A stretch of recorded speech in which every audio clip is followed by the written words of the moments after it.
This was the most highly publicized trial of the modern era by a long shot, because the incident itself had spurred so much public angst and outrage and massive protests involving 20 million people and riots that had cost the taxpayers some $2 billion, or insurance companies some $2 billion. It was the most highly publicized trial probably since the OJ trial. And because of that amount of public pressure, did Chauvin receive a fair trial is obviously a very crucial question here.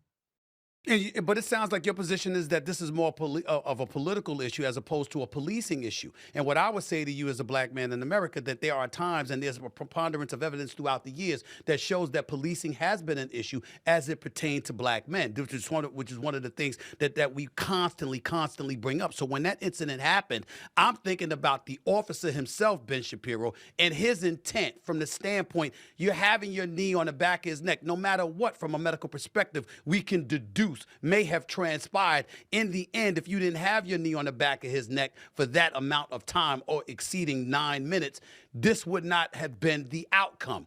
And because you were insensitive to that, as a trained police officer who should know better, there should be a level of culpability that comes in your direction. So when somebody looks at you, I look at, and this is where I wanted to go as well, I'm looking at a Ben Shapiro, and this is what I meant when I asked the question about you being, about if George Floyd was a Jewish person. I owe you an explanation for that, so I want to give it to you right now. You are known as a proud Jewish individual, incredibly supportive of the Jewish community, being amongst them, Israel, other things.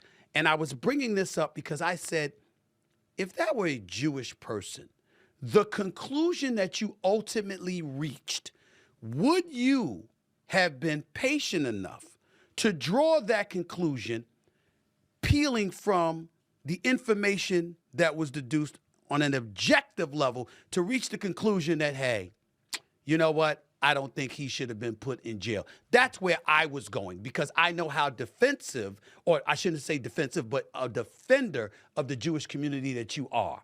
And that's what I was thinking along those lines.